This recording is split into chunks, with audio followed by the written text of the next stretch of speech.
Hello guys and welcome back to my channel Commerce Wealth में आपका स्वागत है।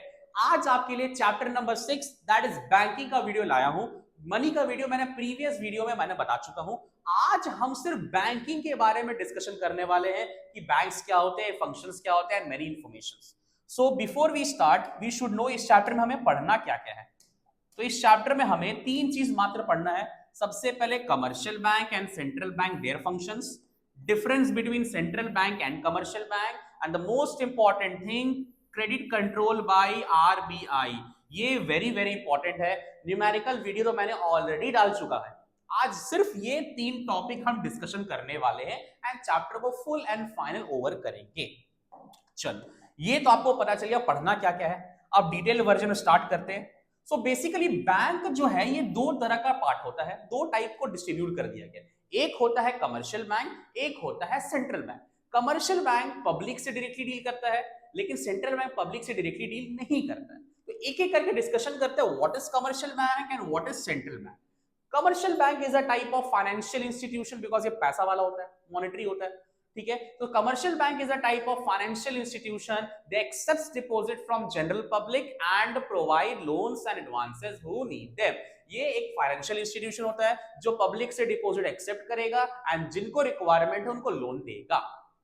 तो सर सेंट्रल बैंक क्या होता है? Central bank is an apex institution. ये एपेक्स मतलब बहुत इंपॉर्टेंट इंस्टीट्यूशन होता है विच कंट्रोल्स, आप देख सकते हो, controls, operates and regulates the entire banking and monetary structure of the country. ये कंट्रोल करेगा, ऑपरेट करेगा एंड रेगुलेट करेगा कंट्री में जितना भी बैंकिंग ट्रांजैक्शन है, कंट्री में जितना भी मॉनेटरी ट्रांजैक्शंस होता है, ये सब सेंट्रल बैंक के निगरानी में होता है। और हर कंट्री का सेंट्रल बैंक अलग होता है।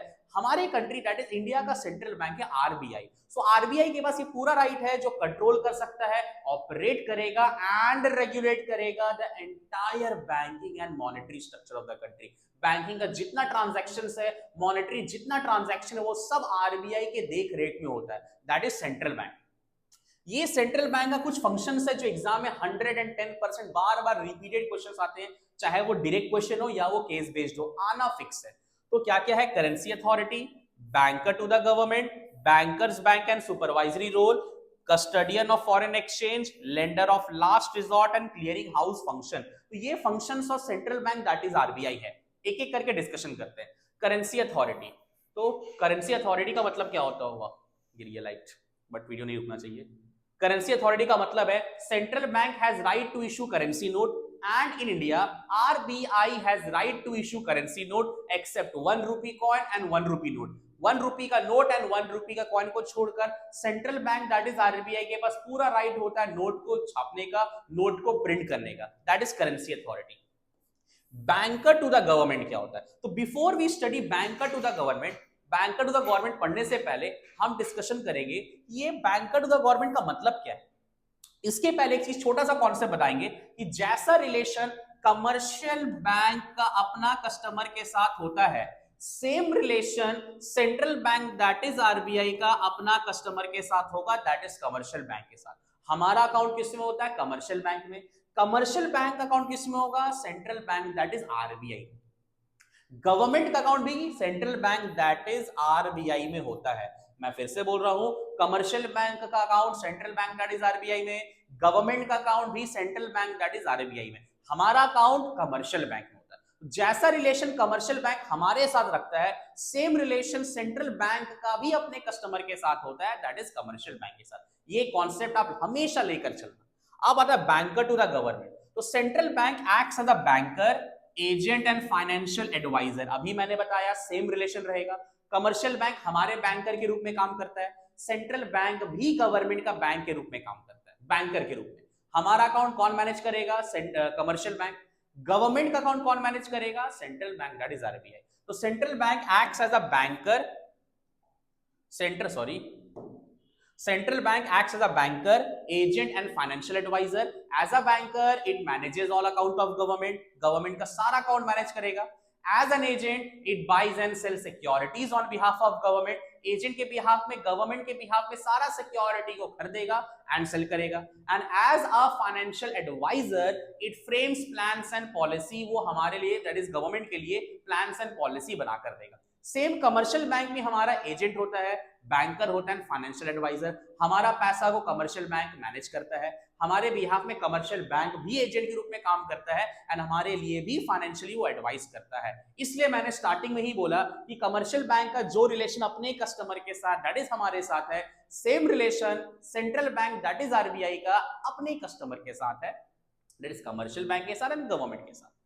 अब आता है bankers bank and supervisory role. अब bankers bank and supervisory role का मतलब क्या था कि it acts as a bankers bank, government का banker central bank that is RBI, commercial bank का भी बैंक कौन है, central bank that is RBI. तो इसका तीन फंक्शंस होता है, custodian of foreign exchange, lender of last resort and clearing house function. तो central bank keeps the foreign currency reserve, central bank अपने पास फॉरेन करेंसी रिजर्व करके रखता है to maintain foreign exchange reserve, ताकि फॉरेन एक्सचेंज में stability बना रहे। दूसरा लेंडर ऑफ लास्ट रिजॉर्ट, जैसे कि मैंने बताया सेम रिलेशन होता है, जब हमको कहीं से भी फाइनेंशियल हेल्प नहीं मिलता है तो हम कमर्शियल बैंक के पास जाते हैं, कमर्शियल बैंक को भी जब कहीं से भी फाइनेंशियल हेल्प नहीं मिलता है then it finally reaches to central bank that is RBI and central bank that is RBI provide loans and advances.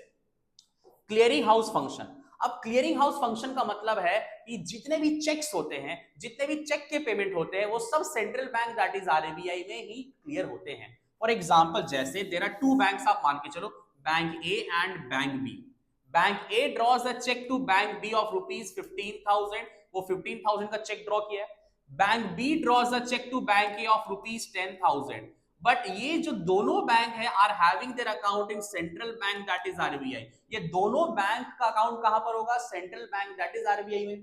Suppose bank A का अकाउंट है एसबीआई में एंड बैंक पर्सन बी या bank B भी बोल सकते हो, person B का account है बीओआई बैंक ऑफ इंडिया में। So both of their account are in central bank that is RBI, दोनों का account central bank that is RBI में है। So all the cheques are clear to central bank that is RBI, सारा का सारा cheque जो है वो central bank that is RBI में क्लियर होता है, that is clearing house function. चल ये फंक्शंस तो मैंने डिस्कस करवा दिया, अब एक बार वन शॉट बताता हूं कि केस स्टडी में कैसे बोलेगा। अगर नोट छाप रहा है तो currency authority, banker agent and financial advisor mention कर दिया तो banker to the government, lender of last resort बोल देगा कि लोन दे रहा है टू कमर्शियल बैंक या government, so lender of last resort, cheques को क्लियर करवा रहा है क्लियरिंग हाउस फंक्शन, ठीक है। फॉरेन करेंसी अपने पास रख रहा है तो कस्टडियन ऑफ फॉरेन एक्सचेंज, ये functions of central bank that is RBI मैंने डिस्कस करवा दिया। अब आता है difference between commercial bank and central bank, very easy. Commercial bank अभी मैंने बताया it's a type of financial institution which accepts deposit from general public and provide loans and advances who need them.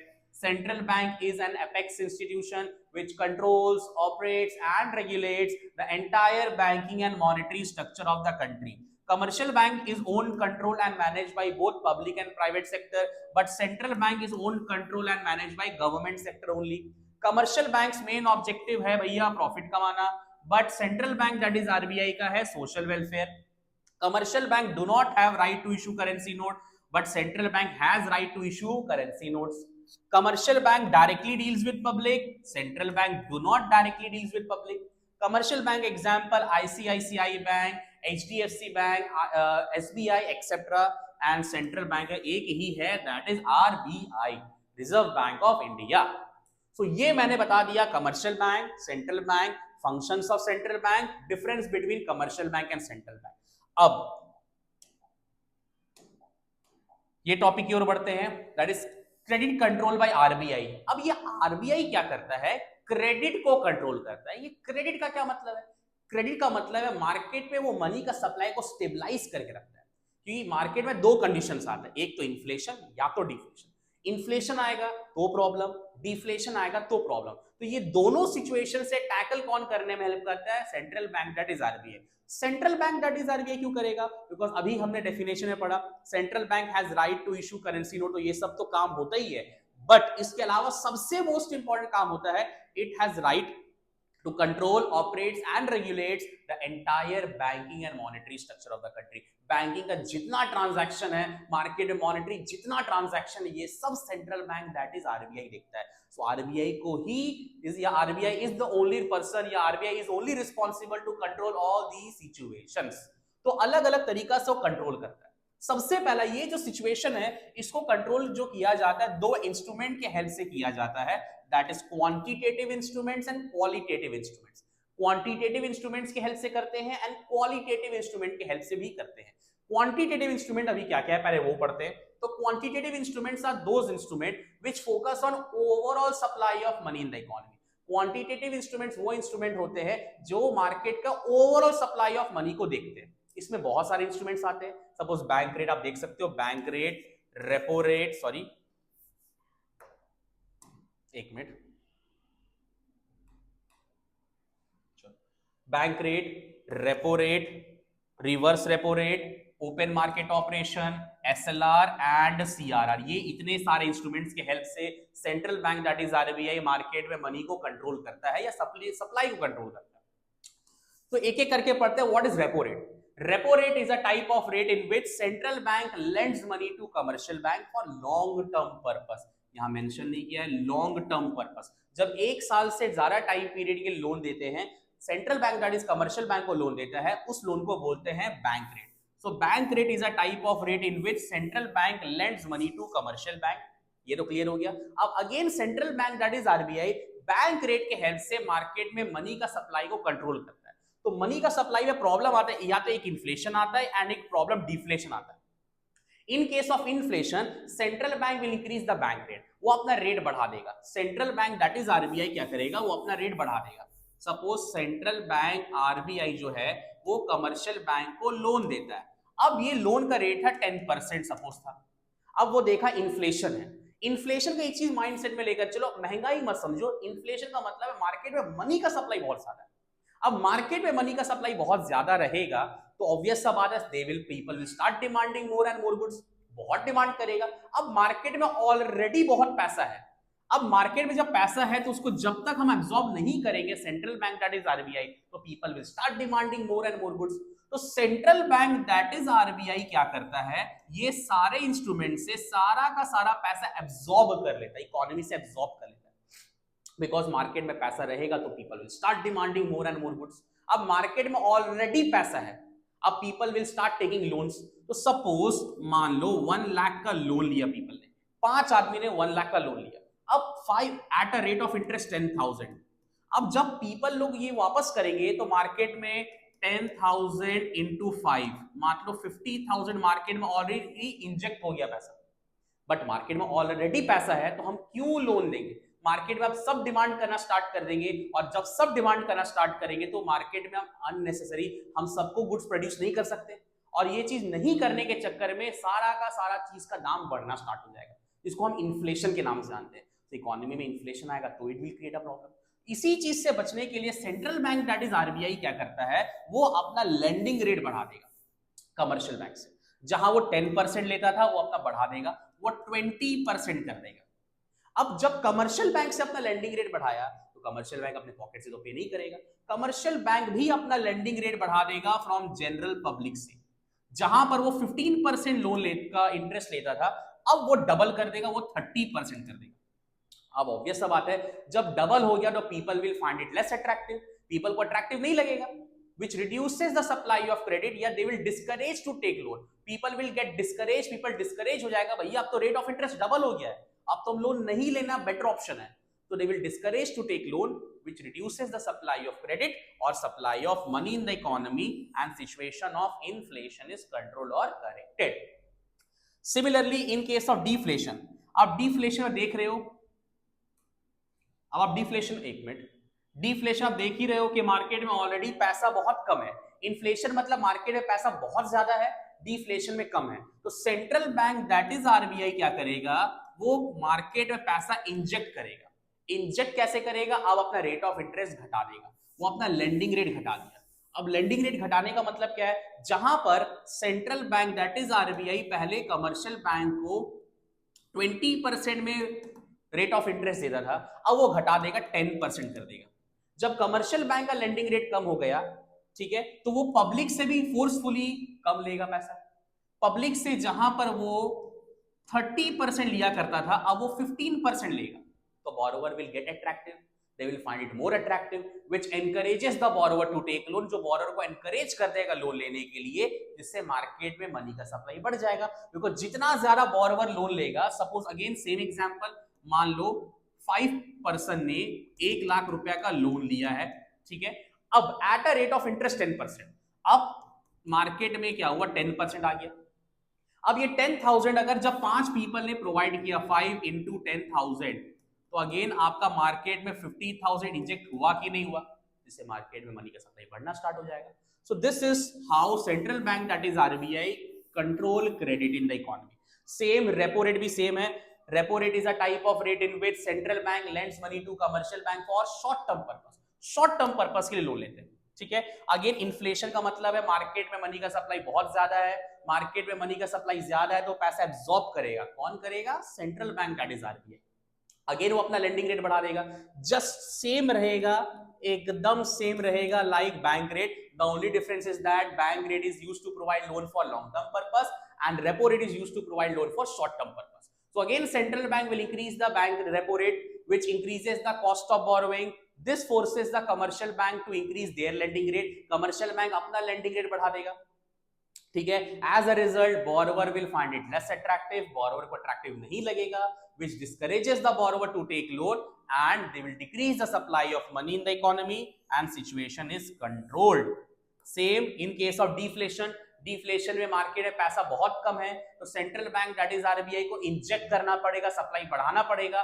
बढ़ाने के लिए वो अपना again lending rate घटा देगा, जहां वो 20% लेता था वो 10% लोन लेगा, 10% वो क्या करेगा, रेट ऑफ इंटरेस्ट लेगा। अगेन जब central bank that is RBI अपना लेंडिंग रेट कम कर दिया, तो कमर्शियल बैंक को भी पब्लिक से अपना लेंडिंग रेट फ्रॉम 30% टू 15% पे आना पड़ेगा, जिसके चक्कर में borrower will find it more attractive, which encourages the supply of money in the economy, and situation is controlled.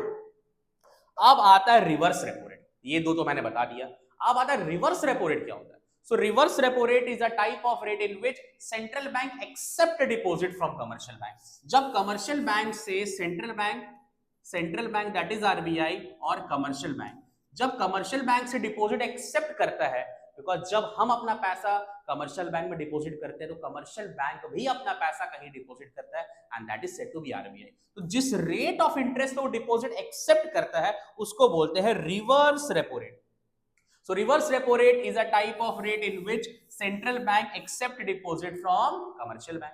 Again in case of inflation, inflation मतलब मार्केट में मनी का supply बहुत ज्यादा है, सप्लाई कट करना पड़ेगा। कट कैसे करेंगे, सारा पैसा एब्जॉर्ब करके। तो central bank that is RBI क्या करेगा, कमर्शियल बैंक का लेंडिंग रेट अपना बढ़ा देगा, एक्सेप्टिंग डिपॉजिट वाला रेट को बढ़ा देगा।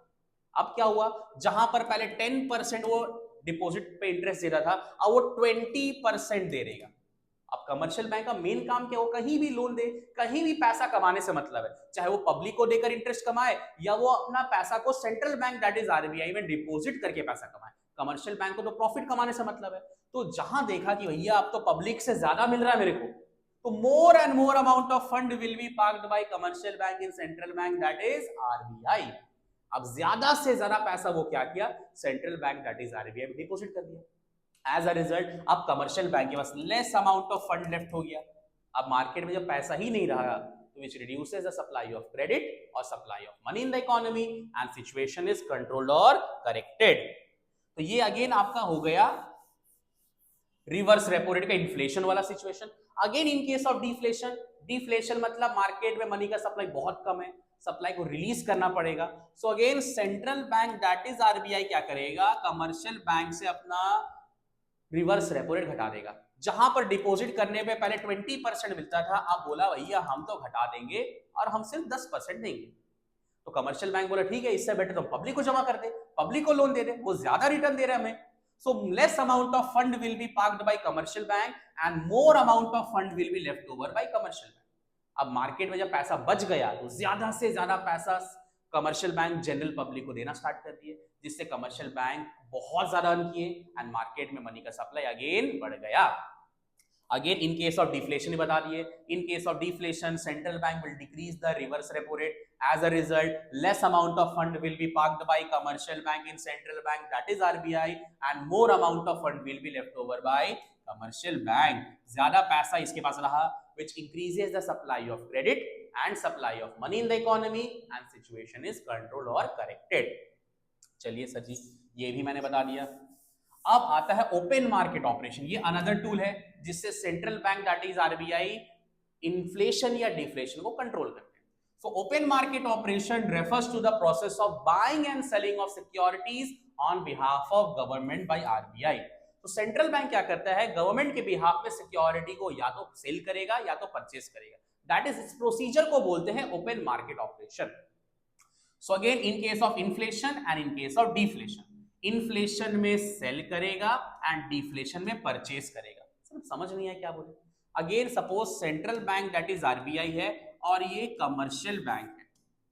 अब एक्चुअल मतलब क्या है, इन्फ्लेशन है, मार्केट में बहुत पैसा है। मार्केट में जब पैसा बहुत ज्यादा है तो central bank that is RBI commercial bank सारा पैसा सोक करेगा, या पब्लिक से सारा पैसा, और पब्लिक से सारा पैसा सोक करेगा। वो सोक करने के लिए क्या करेगा, अपना सारा सिक्योरिटी इन लोग को बेच देगा बाई प्रोवाइडिंग न्यू स्कीम, नया नया स्कीम दिखाएगा, नया नया लालच देगा, जिससे ये अपना सारा पैसा central bank that is RBI में या commercial bank, mostly commercial bank के थ्रू ही होता है, तो the more and more amount of fund will be parked by commercial bank in central bank that is RBI, या central bank will soak entire liquidity from the commercial bank. जब नया नया scheme दिया, नया नया लालच दिया, तो ज्यादा से ज्यादा पैसा वो क्या किया, हर इंसान, हर कमर्शियल बैंक अपना सिक्योरिटी खरीदने के चक्कर में अपना पैसा central bank that is RBI में जमा कर दिया, which soaks entire liquidity of commercial bank. इसके चक्कर में less amount of fund will be left over by commercial bank, market में पैसा कम बचा एंड सिचुएशन इज कंट्रोल्ड और corrected. Same in case of deflation, again central bank that is RBI and commercial bank, अब तो भैया पैसा नहीं है मार्केट में, डिफ्लेशन है, तो अब पैसा रिलीज करना पड़ेगा। रिलीज करने के लिए क्या करेगा, central bank that is RBI security से परचेस करेगा। अब सिक्योरिटी जब परचेस करेगा तो ऑब्वियसली ये सिक्योरिटी आया और ये मार्केट में मनी का सप्लाई बढ़ गया। In case of deflation, central bank will start purchasing securities from the commercial bank, which releases the amount of liquidity in the economy, जिससे liquidity market में बढ़ गया and situation is controlled और corrected। चल, ये भी हो गया। अब लास्ट टॉपिक हम बढ़ते हैं इसका, that is CRR and SLR। ये क्या होता है बच्चों, ये बहुत इंपॉर्टेंट है। एक्चुअली LRR होता है लीगल रिजर्व रिक्वायरमेंट। ये लीगल रिजर्व रिक्वायरमेंट को दो टॉपिक में डिस्ट्रीब्यूट किया गया है, SLR and CRR। SLR statutory liquidity ratio and CRR cash reserve ratio. इसको एक एग्जांपल के थ्रू समझते हैं, आपको जल्दी समझ में आएगा। फॉर एग्जांपल, अब देयर इज अ पर्सन, ठीक है, there is a person A, person A है, person A has ₹1000, person A के पास 1000 रुपीज है। अब हम अपना पैसा आज के टाइम में जनरली बैंक में जमा करते हैं। सो पर्सन ए जो है वो commercial bank that is SBI में वो जमा किया 1000, ठीक है। अब जब हम पैसा डिपॉजिट करते हैं, कमर्शियल बैंक क्या करता है, वो पैसा को लोन्स प्रोवाइड कर देता है, ऑब्वियसली लोन प्रोवाइड करता है। But the thing is that वो सारा एंटायर 1000 का लोन नहीं डिस्ट्रीब्यूट करता है, वो कुछ फिक्स परसेंटेज अपने पास रिजर्व रखता है एंड अगेन आरबीआई में कुछ पैसा जमा करता है और उससे जो बचता है वो मार्केट में लोन्स प्रोवाइड कर देता है। So the thing is that जो पैसा अपने पास डिपॉजिट करना है उसको बोलते हैं एसएलआर, जमा करके रखना पड़ता है, और सेंट्रल बैंक में भी कुछ पैसा जमा करके रखना पड़ता है, उसको बोलते हैं सीआरआर। जब कमर्शियल बैंक कुछ परसेंटेज ऑफ मनी अपने पास डिपॉजिट करेगा, एसएलआर। जब कमर्शियल बैंक कुछ percentage of money central bank that is RBI में डिपॉजिट करेगा, दैट इज सीआरआर। सो अब सपोज 10% यहां पर डिपॉजिट किया, that is 100। Bank commercial bank में, sorry central bank that is RBI में वो डिपॉजिट किया 20%, ठीक है। तो टोटल कितना हो गया, 30% हो गया। आउट ऑफ 1000 30% डिपॉजिट में चल गया, मतलब 300 डिपॉजिट में चल गया। अब बचा कितना, 700। अब जाकर कमर्शियल बैंक ये 700 को लोन्स प्रोवाइड कर देता है। ये दोनों का एडिशन को बोलते हैं LRR, that is legal reserve requirement. अब ये तो पता चल गया। अब इन केस ऑफ इन्फ्लेशन में मैंने बताया सब बढ़ता है, डिफ्लेशन में घटेगा, अभी तक यही पढ़ते आ रहे हैं। तो इन्फ्लेशन में देखा मार्केट में बहुत पैसा है, अब अगेन पैसा एब्जॉर्ब करना है। एब्जॉर्ब करने के लिए central bank that is RBI क्या करेगा, अपना लीगल रिजर्व रिक्वायरमेंट बढ़ा देगा। जैसे एसएलआर में 10% था, वो इंस्टेड ऑफ 10% वो क्या कर देगा, इंस्टेड ऑफ 10 सॉरी आपका यहाँ पर SLR है, अब इंस्टेड ऑफ 10% वो कितना कर देगा, 20% कर देगा, और ये 20% की इंस्टेड ऑफ 40% कर देगा। जहां पर पहले 30% आपको जमा करना पड़ता था, अब कितना करना पड़ेगा, 20 एंड 40 60% जमा करना पड़ेगा।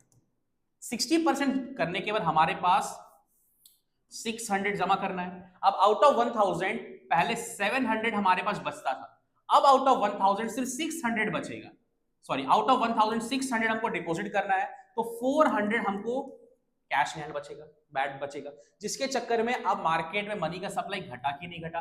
पहले आउट ऑफ 1000 वो 700 का लोन देता था, अब सारा लीगल रिजर्व रिक्वायरमेंट बढ़ने के कारण आउट ऑफ 1000 सिर्फ 400 रुपीज ही हम लोन प्रोवाइड कर सकते हैं, एंड जिससे सिचुएशन कंट्रोल हो जाएगा। Similarly in case of deflation again ये ऑपोजिट कर देगा, वो अपना लीगल रिजर्व रिक्वायरमेंट घटा देगा, इंस्टेड ऑफ 60% वो 30% करेगा, जिससे अगेन मार्केट में मनी का सप्लाई बढ़ जाएगा। बिकॉज अर्लियर आउट ऑफ 100% वो 60% डिपॉजिट लेता था एंड 400 का वो लोन प्रोवाइड करता था, बट अब लीगल रिजर्व रिक्वायरमेंट घटने के कारण क्या हुआ, 30% डिपॉजिट करना है एंड 700 बचा है, 70% बचा, जिसे 70% का हम लोन ले सकते हैं, 700 का लोन प्रोवाइड कर सकते हैं। सो ये चीज सेम लिखा हुआ है, statutory liquidity ratio is every bank is required to maintain a fixed percentage in a form of liquid. Commercial bank को जो अपने पास रखना पड़ता है उसको SLR बोलते हैं। Again in case of inflation central bank that is RBI will increase the SLR. As a result, less amount of fund will be left over by commercial bank, which reduces the supply of credit and situation is controlled. Done. In case of deflation, central bank will decrease the SLR. As a result, more amount of fund will be left over by commercial bank and situation is controlled. And जो deposit central bank that is RBI में deposit करना होता है उसको बोलते हैं cash reserve ratio. Commercial bank जो अपने पास रखेगा SLR, सेंट्रल बैंक में जब डिपॉजिट करेगा that is CRR. So it refers to the minimum percentage of bank's total deposit which is to be kept with RBI, that is said to be CRR. Again inflation में वो बढ़ा देगा, central bank that is RBI बोला मेरे पास ज्यादा deposit करो, बहुत पैसा तुम्हारे पास अब हमको चाहिए, तो less amount of fund will be left over by commercial bank and situation is controlled.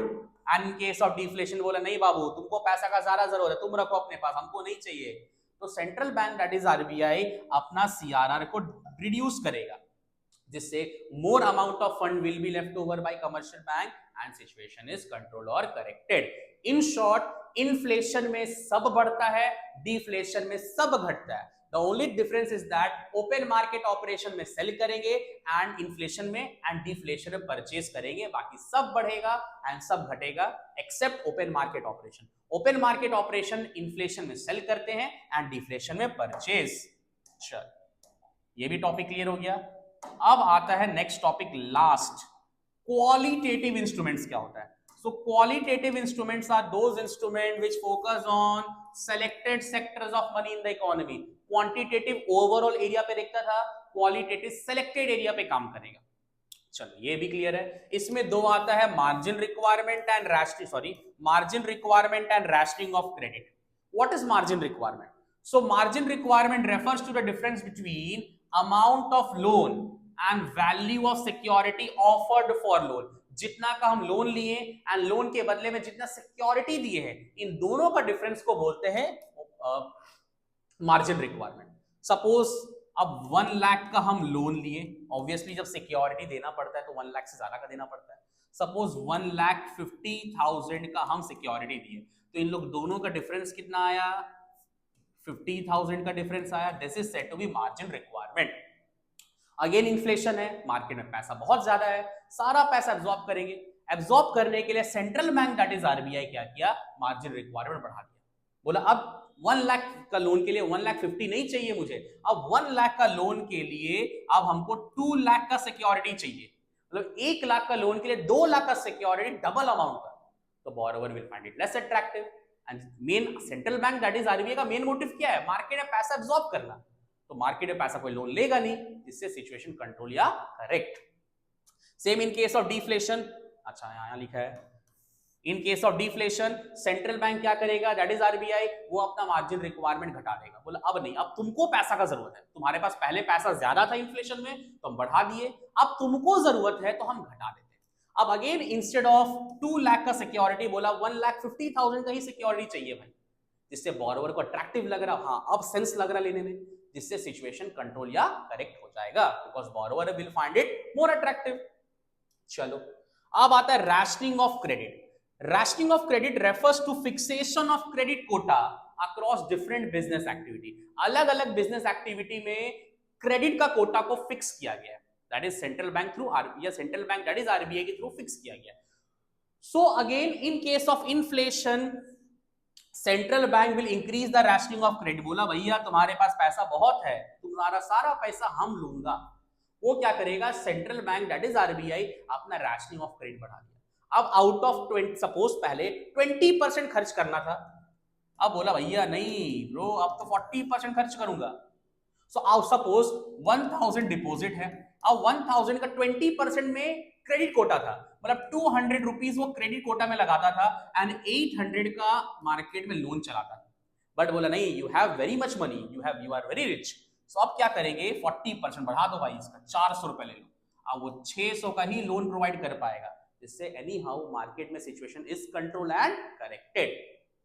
Same in case of deflation, market में पैसा नहीं है, अब अगेन वो इंस्टेड ऑफ 40% अब वो 20% क्रेडिट का कोटा में लगाएगा, जिससे पहले मार्केट में सिर्फ 600 बचा करता था, 600 बचता था, अब वो 800 बचेगा, 200 अब इंक्रीज हुआ, जिससे मार्केट में मनी का supply will control and corrected, या situation of deflation is control और corrected. So in case of inflation, central bank will increase the rationing of credit. As a result, less amount of fund will be left over by commercial bank, which reduces the supply of credit and inflation is controlled. In case of deflation, central bank will decrease the rationing of credit. As a result, more amount of fund will be left over by commercial bank and situation of deflation is controlled and corrected. So, ये भी done करा दिया आपके लिए, अब तो formula है, ये सब तो पहले डिस्कशन हो चुका है। बहुत अच्छे से कमर्शियल बैंक के बारे में, सेंट्रल बैंक के बारे में, आरबीआई के फंक्शन, सारा का सारा चीज मैंने डिस्कशन करा चुका है। अब अनदर मोस्ट इंपॉर्टेंट वीडियो आपके लिए लाऊंगा, टिल देन आप फटाफट जाकर इसको लाइक शेयर एंड सब्सक्राइब कर दो, एंड तक प्रॉपर वीडियो देखना, आपको बहुत ज्यादा इंफॉर्मेटिव लगेगा, बहुत बेनिफिशियल लगेगा, एंड जितने भी क्वेश्चंस आने वाले बोर्ड में सारा का सारा डिस्कशन मैंने कर चुका है। ठीक है प्यारे बच्चों, तो फटाफट लाइक का बटन दबाओ, शेयर का बटन दबाओ, सब्सक्राइब करवाओ सबसे। All the very best for your board exam, bye bye.